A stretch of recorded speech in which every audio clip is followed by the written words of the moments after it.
Sabe quando o governo precisa construir uma escola, comprar remédios para um hospital ou contratar um serviço de limpeza? Ele não pode simplesmente escolher a primeira empresa que aparece.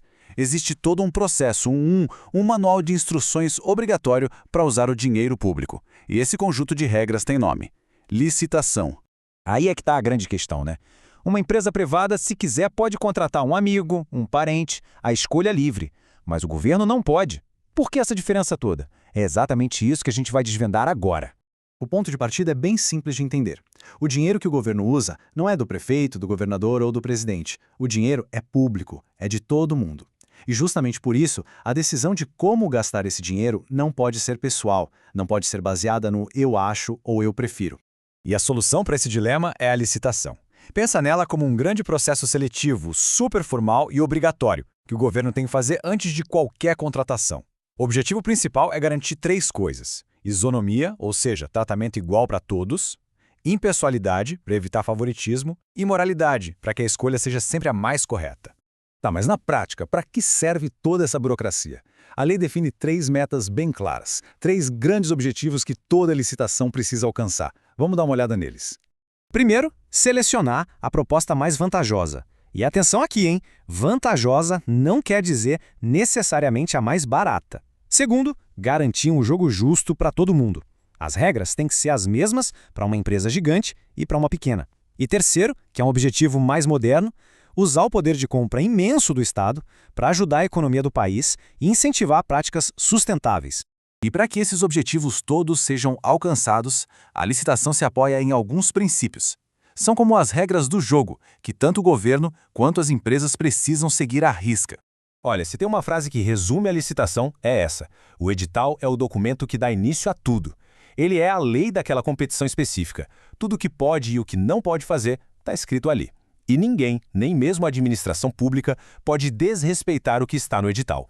E isso nos leva a um ponto fundamental. O julgamento tem que ser objetivo. Ou seja, a escolha do vencedor tem que ser baseada em critérios claros que já estavam lá no edital: preço, qualidade técnica, prazo, coisas que a gente consegue medir e comparar. O julgamento subjetivo, aquele baseado no "gostei mais dessa proposta", é terminantemente proibido. E além desses, tem outros pilares: a competitividade, para ter mais propostas e a chance de um negócio melhor; a publicidade dos atos, para que qualquer pessoa possa fiscalizar; o sigilo das propostas, que garante que ninguém vai conhecer a oferta do concorrente antes da hora; e o formalismo, que quer dizer que existe um rito, um passo a passo que precisa ser seguido.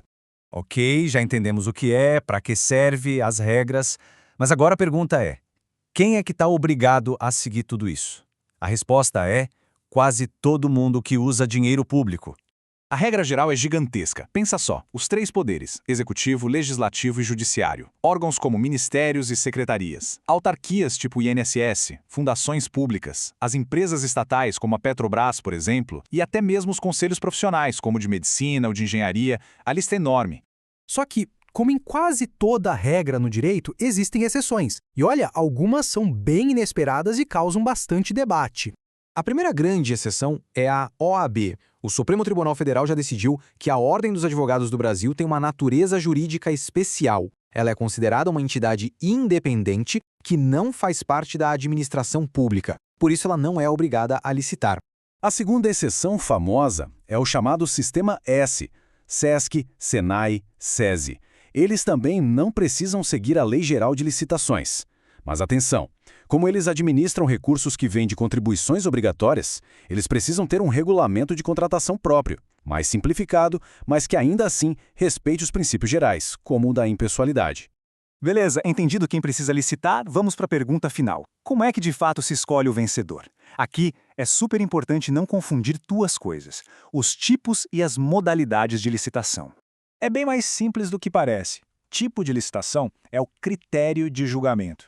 É o que vai ser avaliado para escolher o vencedor. Vai ser o menor preço, a melhor técnica. Já a modalidade é o procedimento, o passo a passo que vai ser seguido. Concorrência e tomada de preço são exemplos de modalidades. Uma coisa é o pretário, a outra é o caminho. E isso quebra aquele mito de que licitação é sempre para quem oferece o menor preço. Nem pensar. Para um serviço de engenharia super complexo, por exemplo, o critério pode ser só melhor técnica, ou uma combinação de técnica e preço. O objetivo, vale lembrar sempre, é a proposta mais vantajosa e não obrigatoriamente a mais barata. E o que normalmente define a modalidade, ou seja, o procedimento a ser seguido, muitas vezes é o valor do contrato. Como dá para ver na tabela, contratos com valores mais baixos podem usar um procedimento mais simples, como convite. Já os contratos de valores milionários exigem a concorrência, que é a modalidade mais complexa e que dá mais publicidade. E vale um aviso, esse universo todo está em plena transformação. Uma nova Lei Geral de Licitações de 2021 já está valendo e veio para modernizar e unificar muitas dessas regras. Inclusive, algumas modalidades que a gente viu, como a tomada de preços e o convite, estão sendo substituídas por processos mais novos. Isso tudo nos leva a uma reflexão final. A licitação é, sem dúvida, uma ferramenta essencial para garantir o bom uso do nosso dinheiro com justiça e transparência. Mas, com tantas regras, tantos detalhes, será que na prática esse sistema tão complexo sempre consegue entregar o melhor resultado para a população? Fica aí a questão para a gente pensar.